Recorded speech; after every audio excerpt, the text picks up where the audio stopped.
Quand notre présent confirme la platitude perpétuelle de notre passé, comment espérer mieux pour notre futur?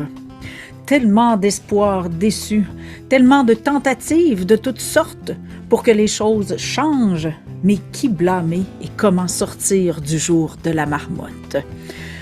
Bienvenue dans la richesse des différences, le podcast où l'on démystifie les subtilités de la vie et on s'ouvre à une réalité plus vaste. Parce que lorsqu'on se sent vu et entendu, on se sent enfin libre d'être vrai.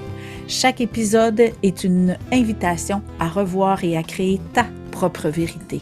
Et aujourd'hui, on parle de la différence entre le présent, le passé et le futur. Comment est-ce possible de retrouver l'espoir d'un futur meilleur? C'est là que la différence entre présent, passé et futur fait toute la différence. J'ai décidé de faire un épisode sur la différence entre présent, passé et futur parce que, je sais pas toi, mais moi, avant de savoir ce que c'était de vivre au présent, j'étais plus capable d'entendre « il faut apprendre à vivre au présent ». Et là, j'étais comme, c'est quoi ça? What the fuck? Qu'est-ce que ça veut dire? Puis comment est-ce qu'on peut être ailleurs que maintenant? Et maintenant que j'ai découvert ce que c'est, je me rends compte à quel point c'est facile de ne pas y être parce que ça demande de l'entraînement, ça demande de la présence pour être au présent. Fait qu'on va vraiment élaborer ça parce que pour comprendre la vie au présent, faut réaliser que on vit dans le passé / futur. Parce que c'est, encore une fois, la différence qui permet d'accéder à quelque chose, mais quand on ne sait pas qu'on vit dans le présent, dans le passé puis dans le futur, le présent est comme un espace inaccessible parce que c'est comme si le passé puis le futur étaient le présent. Donc, ça peut-tu être plus mêlant? Fait que je me rends compte à quel point c'est très mélangeant. Fait qu'aujourd'hui, on va démêler tout ça pour que tu te rendes compte t'es quand dans ta vie, pour que tu puisses voir et choisir est-ce que tu restes dans ce camp-là ou que tu changes de camp. OK? Parce qu'il y a une pertinence et bien que le passé et le futur soient des endroits d'inconfort, ben ils ont quand même un usage intéressant, puis c'est ce que je vais t'amener aujourd'hui. Alors, on passe notre vie à vouloir changer ou carrément effacer le passé.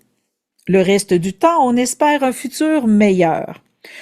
Le problème provient de l'usage qu'on fait des espaces de temps. Et pour t'aider vraiment à comprendre tout ça, ben, je me suis dit, ça donne rien de l'expliquer, puis de l'expliquer, puis de l'expliquer. Je me suis dit, je vais raconter mes expériences de vie hors du présent, pour te permettre de comprendre comment ça se vit, la vie à l'extérieur du présent.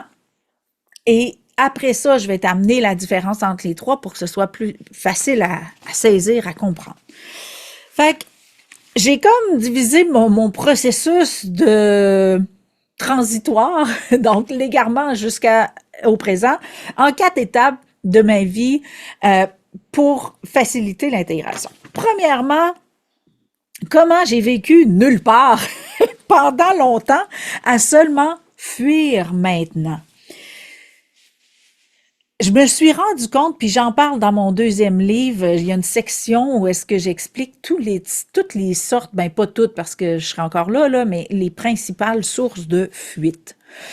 La vie au présent, je veux pas, à tous les jours, on expérimente des choses et on expérimente depuis la toute petite enfance, on expérimente la souffrance, la douleur, la frustration, la déception, la tristesse, la peur.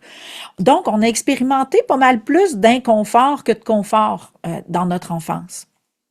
Et qu'est-ce que ça le fait de nous? On n'en veut pas, on n'en veut plus, On n'en veut pas, on veut rien savoir. Donc, on a tendance à éviter ces espaces d'expérience-là. Et moi, c'est vraiment ça que j'ai fait. J'étais une fuyarde prodigieuse. Pourquoi? Parce que je me disais, tout va être moins pire que ce que j'ai à vivre aujourd'hui. Parce que j'avais énormément de souffrance, de stress, d'impuissance, d'incompréhension, d'isolement. Donc, il y avait rien pour me convaincre de rester dans l'espace que je vivais. Donc, tout n'était qu'une raison de fuir. Donc, je fuyais de plein de façons. Souvent, tu sais, au début, c'était pas si nocif, là. Je fuyais par la musique, je fuyais par le rire, je fuyais par des bandes dessinées. Je lisais des bandes dessinées qui me faisaient rire. Donc, dans ce temps-là, j'arrivais à oublier que j'allais pas bien. Euh, Quand je suis arrivée à l'adolescence, je fuyais par le dessin. Donc, je faisais de la, ce que j'appelle aujourd'hui de la diarrhée émotionnelle. Donc, je garochais sur papier de la couleur. Donc, ça donnait des dessins abstraits qui aujourd'hui, je trouve beaux, mais à l'époque, j'appelais ça des barbeaux. Et je me suis mis à fuir, bien sûr, par l'alcool, la boisson, les drogues, par une vie sociale. Donc, je fuyais beaucoup mon chez-moi parce que c'est chez moi que je souffrais le plus. Et donc, j'avais une vie sociale démesurément...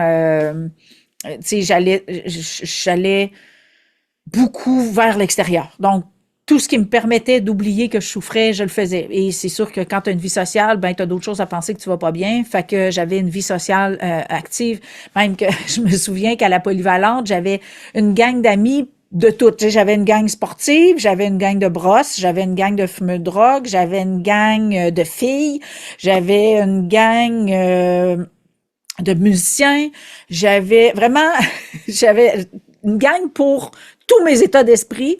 Donc, c'était comme mon couteau d'armée suisse de fuite. J'avais tout le temps, tu sais, plus que j'avais de gang, ben plus que je me sentais, bon ben je vais aller, j'en ai une en stand-by à quelque part que je peux aller, c'est certain.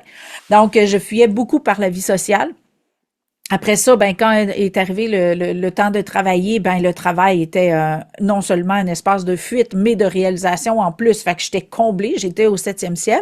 Donc, j'avais tellement pas de temps pour moi. Puis en plus, tu sais, pas longtemps après que je sois entrée sur le marché du travail, ben j'ai eu ma fille à 20 ans. Fait que j'ai pas été longtemps assez tout seul pour avoir du temps pour moi. Fait que ça a été encore plus un espace de, de, de, de fuite, puis j'avais pas le temps, là, c'était du luxe pour moi de pas aller bien, j'avais pas le temps, fallait que j'aille bien pour être une mère, fallait que j'aille bien pour générer des revenus, fallait que j'aille bien pour tout. Donc, encore une fois, j'ai continué de me fuir, puis le travail, ça a été vraiment un échappatoire incroyable. Étant donné que j'avais une aptitude, une endurance assez incroyable, ben j'avais la capacité d'avoir une vie sociale en plus de mon travail. Donc, je me saoulais, je prenais de la drogue, je travaillais 70 heures. Fait que la fuite pour moi, ça a été vraiment un outil incroyable. Euh, et Ça a duré jusqu'à temps. Donc, l'étape numéro 2, de quoi avait l'air le mur de ma destination, parce qu'on court toute notre vie. À un moment donné, on finit par arriver à quelque part. Et moi, je suis arrivée dans un mur, littéralement un mur où est-ce que mon corps il a dit fuck you, moi je ne continue plus. Donc quand mon corps a lâché, parce que j'ai eu comme des avertissements, là. Mon corps a essayé de m'avertir, là. J'ai fait 1, 2, 3, 4 dépressions. Puis c'était pas assez, là. Moi, non, c'est pas grave, je suis capable. Tu sais, après 2, tu te dis, ben, coudonc, c'est mon mode de vie. Fait que c'était pas un problème. Fait que je continuais pareil de me fuir. Je continuais d'abuser de moi, d'abuser de mes capacités physiques, mentales, émotionnelles.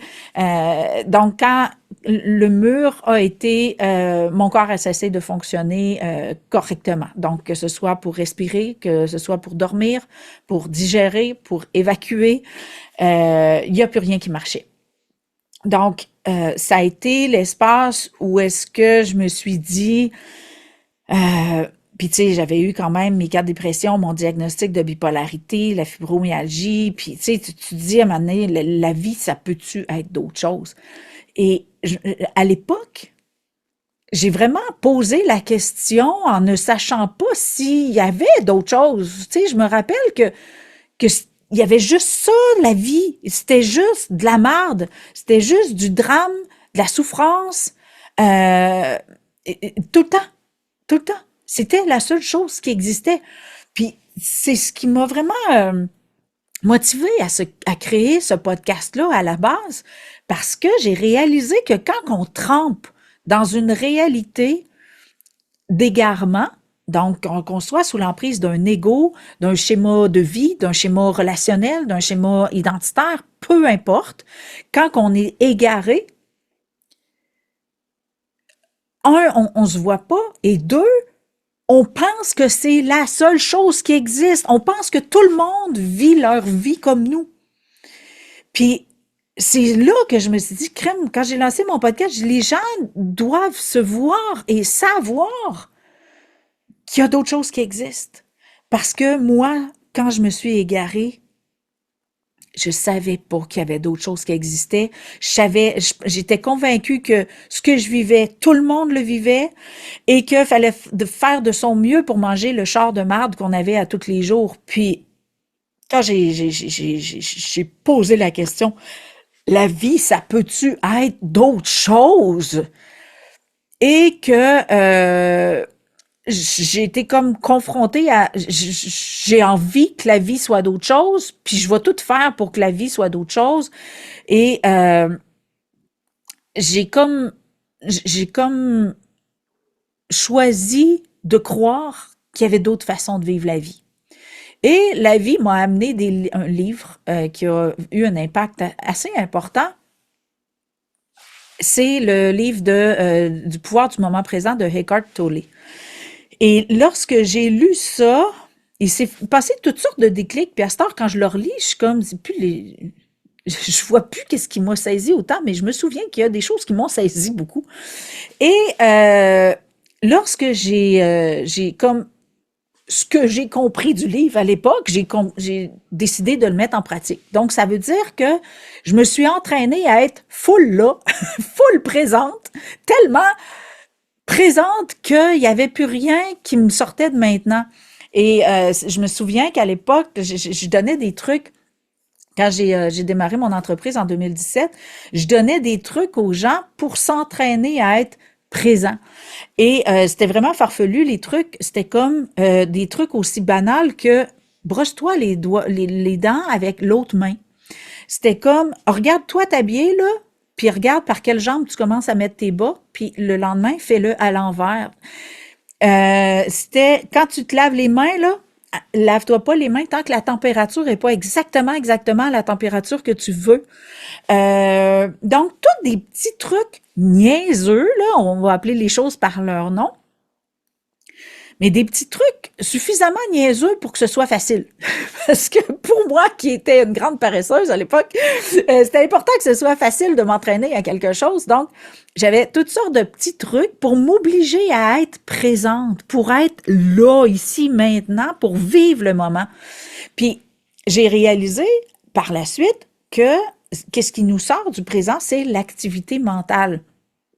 Notre activité mentale nous extrait, nous expulse du présent parce qu'on est toujours en train de penser à ce qu'on a fait, qu'on aurait voulu pas faire, qu'on aurait préféré faire autrement, puis donc dans le passé, ou à ce qu'on espère avoir, ce qu'on pense qu'il faut qu'on fasse, qu'on espère que ce soit fait, puis qu'il faut que ce soit fait, puis qu'on espère qu'on a hâte que ce soit fait pour pouvoir faire d'autres choses. Donc ça, c'est le futur. Fait que notre activité mentale est très pas entraînée à être maintenant. Et comment on peut expérimenter le maintenant? C'est en étant présent à nos sens, être présent à notre corps. Parce que notre corps, il peut pas être ailleurs que maintenant. OK? Fait que notre esprit, nos rêves, nos désespoirs, nos frustrations, ça peut être dans n'importe quel espace-temps. Mais notre corps, là, il est ici, right fucking now. OK? Il peut être juste maintenant. Et donc, c'est pour ça que quand je donnais des trucs aux gens, j'ai dit, entraîne-toi à orienter ton focus sur tes sens, tes ressentis, que ce soit, choisis ton sens préféré. Il y en a que c'est le nez, les oreilles, les yeux, le toucher, peu importe. Choisis ton sens préféré, mais entraîne-toi là à la délectation par ces sens-là, à la présence, pour que tu aies le goût d'être là. Fait que, après ça, ben tu vas t'entraîner à tes autres sens, puis tu vas comme découvrir qu'il y a du fun à avoir dans maintenant. Mais moi, j'avais tellement pas exploré cet espace-là du maintenant que, tu sais, il n'y avait que n'importe où sauf ici, parce que ici, dans le maintenant, moi, c'était pas mes sens qui se stimulaient, c'était mon ressenti, c'était les émotions. Et pour une hypersensitive, hyperempathe, les émotions, on n'en a pas envie, on en a bien trop. C'est comme tellement qu'on n'est pas capable de gérer tout ça. Fait que pour moi, c'était plus facile de fuir que de gérer cet affluent incroyable que sont les émotions. Fait que c'était plus facile de fuir que de rester. Et lorsque je me suis entraînée à être dans maintenant, à stimuler d'autres sens que mon émotionnel, à intercepter mon mental, ben là, ça fait comme ah, ok, ben il y a du fun à avoir ici finalement. Mais c'est sûr que quand tu expérimentes la vie par la souffrance, le drame, la culpabilité, l'impuissance, il n'y a pas de fun à avoir ici, là. Fait que c'est normal, puis c'est spontané, là. On choisit pas la fuite. On se réfugie comme si on allait pouvoir survivre mieux dans la fuite que dans maintenant. Fait que de fuir dans le passé ou dans le futur, ou peu importe, la fuite prend toutes les formes du monde, là. Fait que donc l'étape 1, c'était la fuite. L'étape 2, c'était frapper le mur. Ou qu'est-ce que je fais quand le corps, il lâche? Et c'est là que je me suis rendu compte que mon corps pouvait et devait servir à autre chose que de la souffrance. Mais étant donné que la seule chose que je concevais comme une expérience était la souffrance. Fait que j'aimais autant ne pas rien vivre plutôt que de vivre la souffrance. L'étape 3, comment j'ai accédé à la vie au présent. Donc, je me suis entraînée à vivre au présent, donc à stimuler, donc à faire pause. Et au lieu d'expérimenter la vie par la tête, donc par mon flot incessant de pensée, j'ai expérimenté la vie par mes sens. Donc, quand je m'en allais en auto, au lieu de m'évader dans mes pensées ou d'avoir le réflexe de me laisser emporter par mes pensées, OK, aujourd'hui, c'est les yeux. Fait que là, je regardais le paysage, puis je critiquais le paysage pour vraiment me garder dans ce que j'observe. Fait que, tu sais, j'étais vraiment, bon, ben, c'est mes yeux aujourd'hui que je stimule. Après ça, le lendemain, bon, ben, OK, aujourd'hui, j'écoute une chanson, mais je la chante. Donc, il faut que je sois présente pour être capable d'écouter la chanson et la chanter.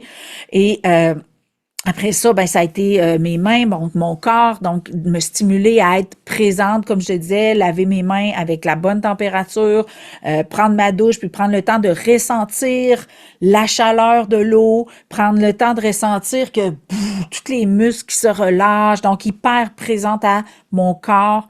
Tu sais, ça a été vraiment un entraînement intensif que j'ai dû faire pour être présente à mes sens, pour sortir et du tourment mental et du corps émotionnel de souffrance.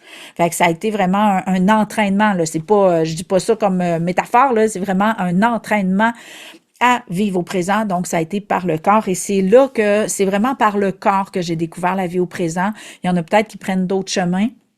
Mais moi, et c'est pour ça que mon approche est neurosensorielle, parce que pour moi, le corps, c'est le point central où se rejoignent l'âme, la conscience, l'ego, le corps émotionnel, les sens, tout le point de rencontre à tout ça, y compris le libre arbitre, donc notre conscience et ce qui choisit, tous nos outils de création, c'est dans le corps que ça se passe. Fait que c'est pour ça que je suis devenue enseignante au niveau neurosensoriel, parce que c'est là que je me suis rendu compte que c'est là que résident nos outils de création et notre pouvoir de création.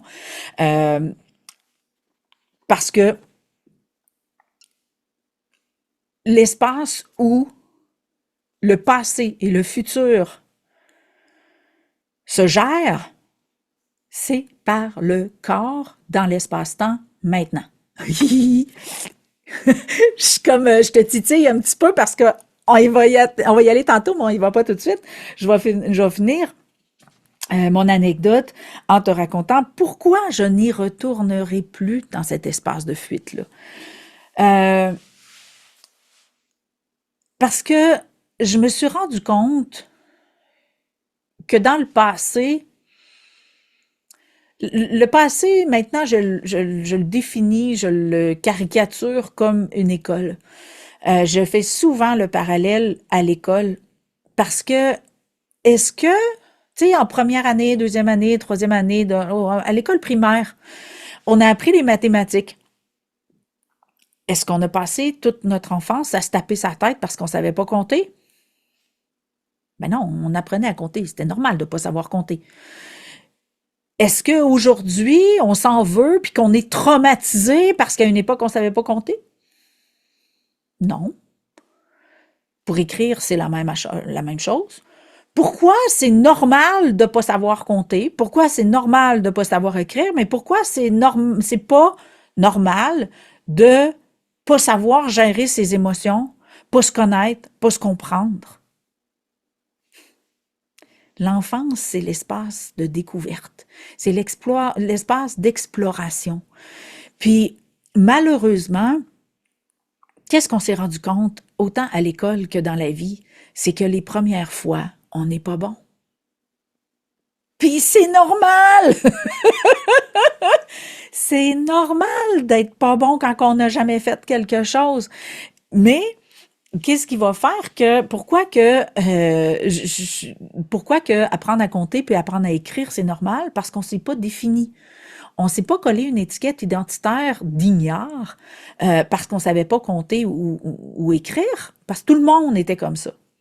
Mais dans la vie, dans nos expériences, dans notre quotidien, c'est pas tout le monde qui expérimente les mêmes choses. C'est pas tout le monde avec qui on se compare. Donc, c'est là qu'on touche à notre différence et qu'on la conçoit comme problématique, inconfortable. Tu sais, et c'est là qu'on va se définir, qu'on va se coller des identités qui va faire qu'on va souffrir de l'étiquette. Et l'étiquette, malheureusement, elle est là parce qu'on y croit. Et on ne sait pas qu'on a le choix parce que les étiquettes, on les a collées par manque d'options. Les étiquettes, on les a collées parce qu'on nous a convaincus et qu'on a cru sans savoir qu'on avait le choix de croire ou pas. Comment on peut arriver à se redonner le droit de ne pas avoir su, de ne pas avoir été capable? Comme on l'a fait pour apprendre à compter puis apprendre à lire. C'est dommage que le processus ne soit pas le même. Tu sais, on devrait avoir des cours de français, des cours de maths, des cours de gestion émotionnelle, des cours de je comprends pas, des cours de jugement. Tu sais, on pourrait, tu sais, tout deviendrait normal. Mais malheureusement, on n'est pas encore rendu là. Et on se juge, on se persécute et on s'identifie, donc on se définit à l'issue de nos expériences. Et c'est ce qui fait que la vie au présent peut être extrêmement pénible parce que on est comme prisonnier de nos étiquettes qu'on s'est collées ou qu'on nous a collées et qu'on a choisi de croire. Fait que pourquoi je retournerai jamais là? Parce que c'est bien trop le fun d'être n'importe quoi!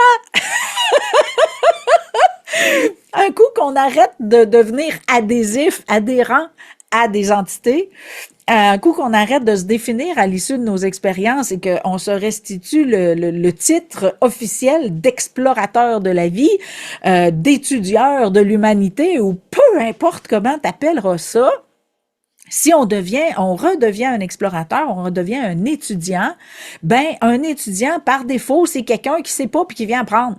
Et c'est pas un problème de pas savoir, sauf si on se juge de ne pas savoir ou de pas être capable. C'est pareil. Donc, je ne retournerai plus jamais dans l'espace où je me juge, me qualifie, me quantifie et m'identifie à l'issue de mes expériences parce que, comme je raconte dans mon premier livre, dans Confetti ta vie, où est-ce que je suis restée prisonnière de l'expérience d'agression sexuelle pendant 28 ans parce que je me suis définie à l'issue de l'expérience. Mais le jour où j'ai arrêté de croire au rôle que j'avais distribué, que moi j'étais la victime, que lui était le bourreau, que l'expérience était un drame et un problème et que ça devrait même pas exister, lorsque j'ai arrêté d'être convaincue de tout ça, puis que tout à coup l'expérience est devenue autre chose, c'est devenu une expérience hautement bénéfique qui m'a permis de me découvrir et de développer des potentiels que je ne me connaissais pas, que je ne me savais pas, que mon corps s'est transformé, que mes croyances se sont transformées, que mon potentiel a pris de l'ampleur. J'ai fait comme ah! Il n'existait plus la victime pour le bourreau. Il n'y avait que des explorateurs inexpérimentés qui ont vécu une expérience, qui se sont découverts et qui ont touché à des potentiels inexplorés. Donc, tu sais, ça n'existait plus des victimes ou de bourreaux dans la même expérience.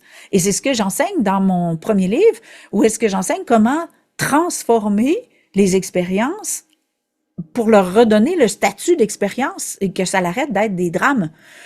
Donc, c'est ce processus-là où est-ce que l'objectif n'est plus de se définir, mais bien d'apprendre, de se découvrir, ben ça fait que tout le passé peut se remodeler. Ah ah ah! Je viens de te donner une piste pour tout à l'heure, mais c'est ça, c'est que notre passé peut se remodeler si on change de chaise pour expérimenter notre prétendue réalité.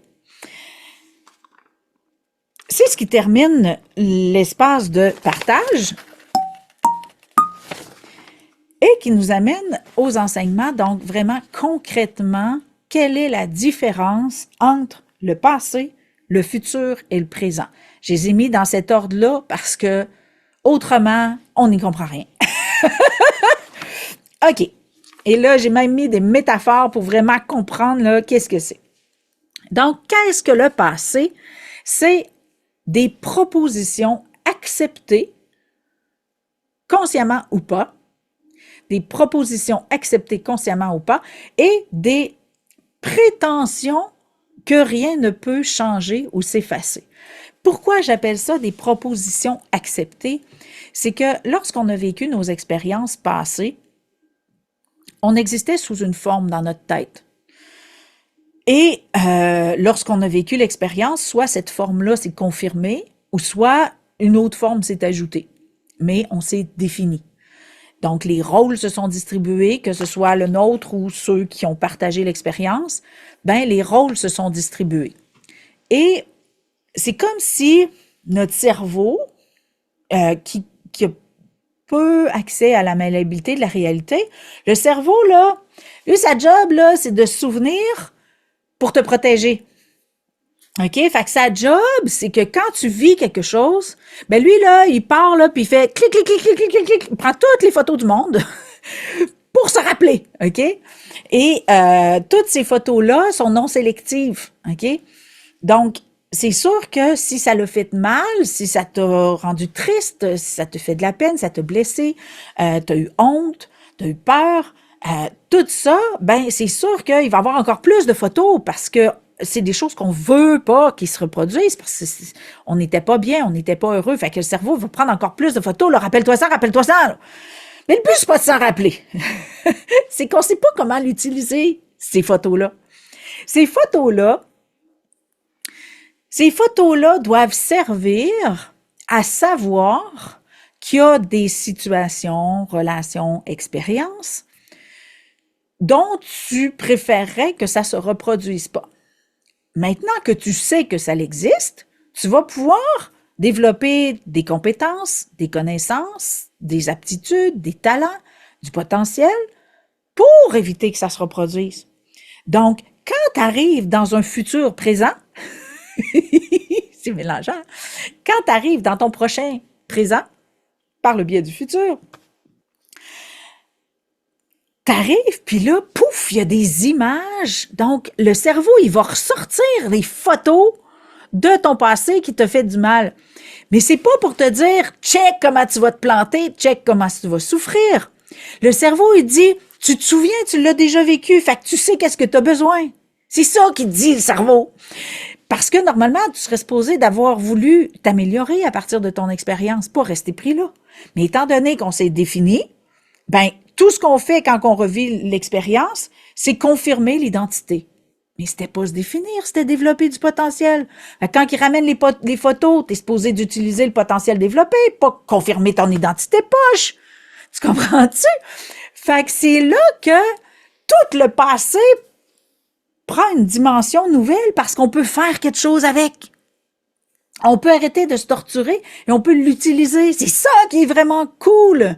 Fait que le passé, si on se souvient que c'est des propositions de réalité qu'on a acceptées comme vraies et qu'on arrête de prétendre que rien ne peut changer parce que dans le fond, ça s'est passé comme ça s'est passé parce qu'on était X.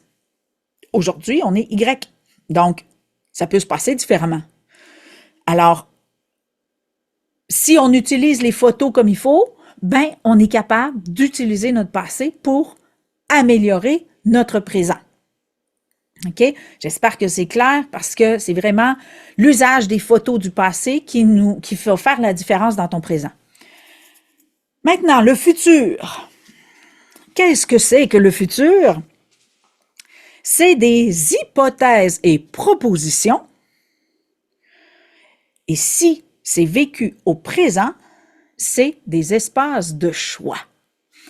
J'en ai parlé dans l'épisode, je pense que c'est celui juste avant ou l'autre avant, où est-ce que je parlais de anxiété, là. Ben, le futur, c'est le festival des possibilités, le chant des possibilités, et le mot possibilité est non sélectif. Donc, la possibilité de tout ce qui peut arriver de pire, de tout ce qui peut arriver de mieux, de tout ce qui peut arriver de plate, de dramatique, de triste, de drôle. OK? Le champ des possibilités est infini.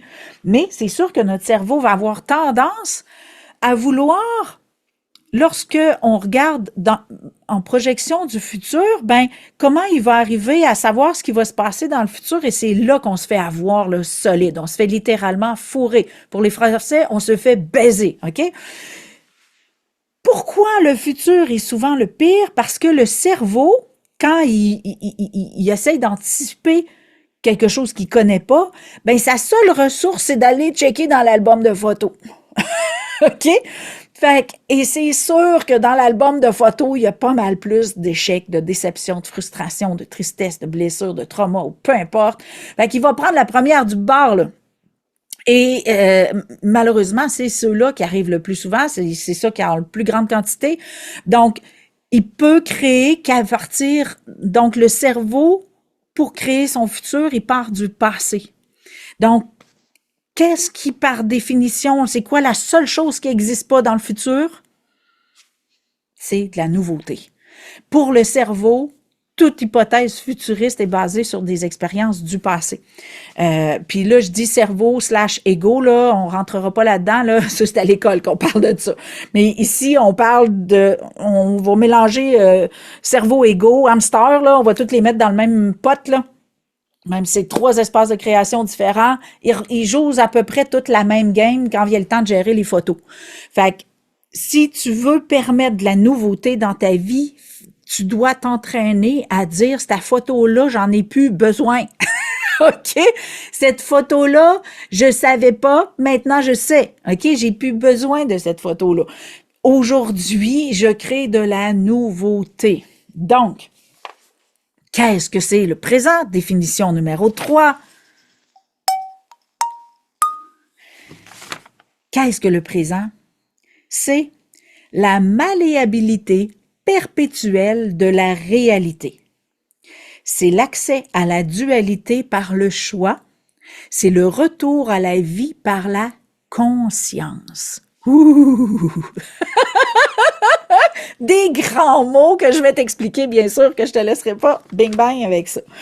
Donc, malléabilité perpétuelle de la réalité. Ça veut dire quoi? Ça veut dire que dans le présent, t'es-tu d'accord? Je sais pas si t'as écouté, t'es du genre à lire un livre 2, 3, 4 fois ou à écouter un film 2, 3, 4 fois. Et je suis sûre que si tu l'as déjà vécu l'expérience, sinon je te recommande de le faire juste pour le bénéfice de la chose, tu vas te rendre compte que tu pleures pas aux mêmes endroits, tu ris pas aux mêmes endroits, tu comprends pas les mêmes choses, tu interprètes pas les mêmes choses, les personnages, on dirait qu'ils changent, que tu t'identifies plus peut-être aux mêmes personnages dans le film. Donc, c'est une expérience nouvelle à chaque fois. Ben, dans le présent, c'est à peu près de la même façon que tu peux expérimenter ton passé. Tu peux permettre un remaniement de la réalité, une redistribution des rôles. C'est ce que je raconte dans mon deuxième livre, là, quand je parle de l'agression sexuelle, comment j'ai pu passer de victime à héros. C'est en redistribuant les rôles et en entrant en gratitude pour l'expérience. Parce que il y a des choses que je me demande encore aujourd'hui, comment j'aurais été chercher ou découvrir ce potentiel-là si j'avais pas vécu ça. Je ne sais pas par où qu'il aurait fallu que ça passe. Donc, il y a des choses que je suis tellement dans la gratitude d'avoir vécu l'expérience parce que je sais pas comment j'aurais pu aller chercher ça ailleurs, que l'expérience n'est plus un drame, mais une étape hautement enrichissante de ma vie. Fait que les rôles se sont distribués, l'expérience a été renommée, les bénéfices le drame s'est transformé en bénéfice, en gain. Donc, ça a fait un raz-de-marée sur mon expérience quand j'ai ouvert suffisamment d'espace dans le présent pour remanier mon passé. Donc, c'est pour ça que je parle de malléabilité perpétuelle de la réalité. C'est qu'à n'importe quel moment dans notre vie, lorsqu'on vit des expériences, on a le choix de croire aux étiquettes, en notre rôle, en le rôle de tout, en la définition de nous, de l'autre, de l'expérience. Tout ce qui est étiqueté, là, nommé, là, tout ce qui est nommé peut être dénommé, ok, peut être renommé n'importe quand. Donc, c'est pour ça que si tu acceptes pas de vivre au présent une expérience passée, tu seras pas capable d'aller renommer et redistribuer les rôles parce que tu vas rentrer tellement dans l'émotion et l'émotion fait comme voyager dans le temps. Te ramène dans l'expérience sans ton potentiel acquis. Et c'est ça qui crée l'espèce de jour de la marmotte où est-ce que on a l'impression qu'il n'y a rien qui peut changer parce que on le vit pas aujourd'hui. On fait un voyage dans le temps, spontanément et inconscient, par le biais du corps émotionnel, et on replonge dans une réalité passée qui nous emprisonne dans ce qu'elle a été et qui l'empêche de devenir autre chose. Si tu le vis dans le maintenant avec par la conscience et non plus par le corps émotionnel, tu peux remodeler ta réalité. Et c'est vraiment c'est délicat, là, c'est très subtil comme espace de création, mais c'est la magie du présent. Et quand je parlais de l'accès à la dualité par le choix, le retour à la vie par la conscience, c'est que quand on vit l'expérience, on est emporté par nos émotions et on se retrouve confronté et à faire une multitude de choix incroyables sans s'en rendre compte. On se rend pas compte des choix qu'on fait et on se rend pas compte non plus qu'on aurait pu faire d'autres choix. Et on se retrouve comme cloîtré, emprisonné dans une réalité de choix spontanés qui ont été faits sous le choc d'une émotion, donc de la surprise, d'une perte de contrôle. Donc, nos choix sont pas très, très, très pertinents, là. C'est des choix spontanés dans un espace de surprise, d'impuissance, d'incompréhension, ben, des fois, puis d'une perte de contrôle qui va nous amener à nous taper sa tête, nous persécuter, nous juger et nous coller une multitude d'étiquettes limitantes. C'est pas un espace confortable, c'est pas un bel espace. Donc, la dualité, l'accès à la dualité, ça veut dire « Hey, j'avais le choix! » J'avais le choix non seulement de tous les choix que j'ai faits, mais j'avais le choix aussi d'y croire. Parce que c'est principalement là que ça joue. C'est pas les étiquettes le problème, puis je l'ai dit à l'épisode, je pense au dernier, c'est pas les étiquettes le problème, c'est pas l'expérience, c'est pas l'identité le problème, c'est d'y croire. Et de croire que c'est la seule réalité qui existe. Si tu ne permets pas que tu peux arrêter d'y croire, tu fais pas de place à une nouvelle réalité. Donc, c'est pour ça que je parle de malléabilité perpétuelle de la réalité, d'accès à une dualité par le choix. Ça veut dire que je garde toujours dans ma poche le droit de changer d'idée, de ne plus croire à quelque chose et de croire en autre chose. Et on le fait dans bien des aspects de notre vie, sauf dans nos espaces traumatisants. Donc, on doit reprendre cet outil-là précieux qu'est le choix de croire. Et de cette façon-là, on va être de moins en moins coincé dans nos réalités passées et on va pouvoir de plus en plus accéder à l'expérience de la vie par le choix, par la conscience. Et ça, c'est un processus quand même assez complexe, je te l'accorde, mais tant qu'on ne sait pas qu'il existe, on ne peut pas s'intercepter. C'est pour ça que je t'en parle grossièrement, rapidement, brièvement, parce que tu sais, c'est un processus qui se vit sur environ 12 mois là, à mon école. Là. Fait que tu sais, c'est quand même très complexe à intégrer. Mais si tu sais pas que ça existe, si tu sais pas que tu as le choix, si tu sais pas qu'il faut que tu sois vigilant sur tes pensées et surtout que tu peux, au lieu de faire un bond dans le passé par les émotions, que tu peux faire vivre ton passé au présent et jouer avec, si tu sais pas que ça existe, ben tu vas rester où ce que t'es, là. OK? Fait que je t'amène des notions qui vont élargir ton champ de conscience, ton champ des possibilités. Si ça te tente de jouer à ça puis d'intégrer à ça, tu t'inscriras à l'école, là. Tu sais, mais le but, c'est pas de te faire une lobotomie, là. Le but, c'est de t'amener à voir des choses que tu ne voyais peut-être pas jusqu'à maintenant et à comprendre mieux que ton passé n'est pas dans du béton, sauf si tu le mets dans du béton en étant convaincu ou convaincu que ça ne peut pas changer. OK? Fait que c'est vraiment là que ça se joue. Donc, vois vraiment le passé comme de la pâte à modeler qui a séché. OK? Mais à la base, c'était de la pâte à modeler parce que tu l'as vécu au présent. Puis si elle a séché puis qu'elle est restée comme ça, c'est parce que tu y as cru, elle est devenue dure. Le futur, c'est juste les ingrédients. C'est pas encore de la pâte à modeler. Tu as le choix d'en faire ce que tu veux. Mais au présent, tu as ta pâte à modeler dans une condition optimale et tu peux faire ce que tu veux de tout ce que tu vis, y compris ton identité et tous les rôles qui se distribuent dans une expérience. Donc, appel à l'action. Comment, donc, incitatif d'intégration. L'incitatif d'intégration, c'est s'entraîner à faire pause et choisir en conscience/présence. OK? Et j'en ai parlé, et c'était dans quel épisode? Vérité versus réalité. Non, puis j'en ai parlé aussi dans Penser versus créer. J'en ai parlé dans plein d'épisodes, OK? Si t'as pas écouté les autres épisodes, écoute-les en ordre parce que, tu sais, je fais souvent des références aux épisodes précédents, puis il y a comme quand même une structure qui fait que c'est cool d'avoir les acquis précédents quand je parle de quelque chose. Donc, t'entraîner à faire pause, donc t'intercepter lorsque tu parles du passé, lorsque tu parles du futur et te souvenir que tout ça, c'est des espaces qui doivent retrouver leur malléabilité, leur souplesse originelle pour pouvoir permettre le retour à la vie par la conscience, permettre le choix d'en faire des nouveaux si ceux que tu as faits ne vont pas t'en en faire. C'est vraiment ça qui fait toute la différence du passé, du futur et du présent.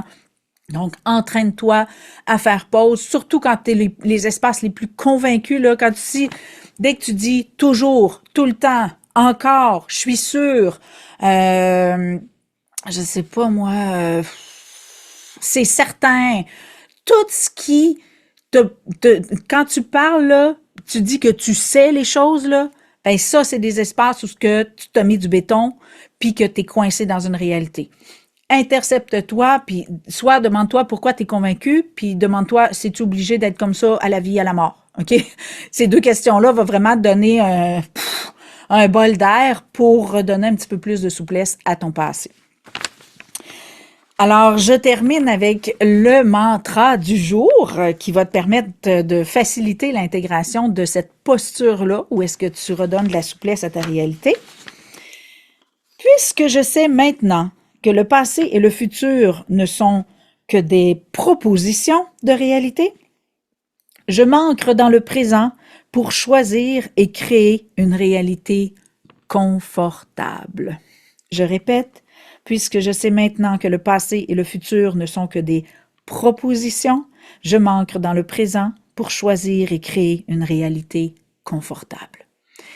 Et je te le souhaite de tout mon cœur parce que en tant que grande créatrice de drame et qui s'est accordé enfin sa liberté. C'est vraiment un espace de haute délectation que de permettre à la fois à son passé de se remodeler, à son futur d'avoir des possibilités qui sont beaucoup plus confortables, mais surtout au présent d'être une zone de choix et non d'impuissance et de perte de contrôle. Parce que lorsque on vit dans le passé puis dans le futur, notre présent s'expérimente comme une perte de contrôle et comme si on subissait la vie. Et c'est vraiment pas confortable. Fait que, en repositionnant tout ça, fait que le mantra va vraiment t'aider à choisir en conscience d'habiter le présent, mais d'avoir des raisons de le faire et de découvrir qu'il y a des plaisirs à le faire. Fait que, entraîne-toi par le corps. Ben non. 1, fais le choix d'y être. 2, entraîne-toi par le corps.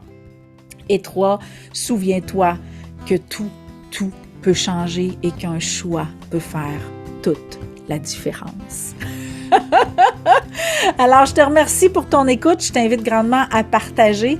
Si tu as des commentaires, tu peux les mettre sous les vidéos sur YouTube ou aller sur richessedesdifférences.ca pour partager tes commentaires qui vont aller juste à moi si c'est plus discret pour toi. Et tu peux vraiment me faire des recommandations, des suggestions, des demandes pour que je démystifie des mots, des appellations, des expériences que tu vis qui t'agressent. Ben, ça va me faire plaisir là, d'avoir des suggestions d'ajouter à ma liste. J'ai encore une grande liste devant moi, mais ça se glisse bien là entre deux. Fait que je te remercie pour ton écoute, je te remercie pour ton partage, je te remercie pour tes commentaires que je vais lire avec vraiment beaucoup d'appréciation et on se dit à la semaine prochaine. La semaine prochaine, ça va être salarié versus solopreneur. Et ça, j'avais hâte d'être rendue là parce que il y a beaucoup de subtilité à aller voir dans ça. Il y a comme une espèce de... C'est rendu comme la guerre entre les solopreneurs et les salariés. Mais on va aller dire non seulement les différences, mais les similitudes. Fait qu'à la semaine prochaine. Bye bye.